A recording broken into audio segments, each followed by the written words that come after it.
The lawyers for Kenya's president have asked for the crimes against humanity case against him to be dropped. The International Criminal Court has adjourned Uhuru Kenyatta's hearing. Kenyatta is facing charges of instigating and funding the violence that killed at least 1,000 Kenyans after the 2007 elections.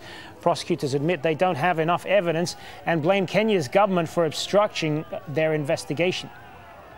Well, the trial is getting mixed reactions in Kenya. Among Kenyatta's supporters, there's little support for the ICC, but survivors say they want justice. Malcolm Webb reports from the town of Nakuru, where some of the worst of the election violence happened. Josephine Auma says her husband was attacked by a group of men with machetes. It happened here in the town of Nakuru in January 2008 after Kenya's disputed election.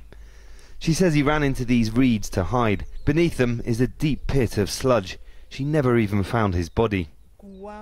Like many, she's scared to talk openly about what happened, so we've changed her name and hidden her face. It's been very difficult, struggling with the children, with no help from anybody. Nothing has ever been done about it. It's a lot of pain. People living near here say the gangs that attacked Josephine's husband killed dozens of people just in this area. They say the gang came in two groups. One group came down this path, the other group advanced from the houses down here. They say that the gangs trapped people in the middle and chopped many of them to death with machetes. They say they appeared to be organised and have tactics. The prosecutors at the International Criminal Court say Uhuru Kenyatta was behind it. At the time, hundreds were killed in this part of the country. Some say they now want to see Kenyatta on trial for his alleged role in it. But his supporters say the ICC has got it wrong. The people in this settlement are from Kenyatta's ethnic group. They were forced from their homes by his political opponents in 2008 and still can't go home. This woman says that's because all the lower-level organisers of political violence are still free. She's also scared of being identified. I would like to see them prosecuted, because unless you deal with the grassroots organizers, you can never deal with the issue. The defense time shall be modified. Meanwhile, in The Hague, prosecutors say witnesses have been intimidated.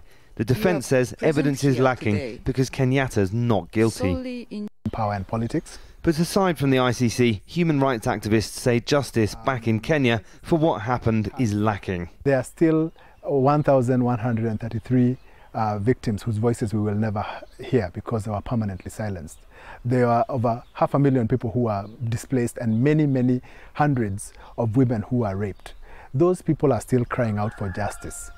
Josephine and other survivors say dozens more drowned in the sludge here when they tried to run away.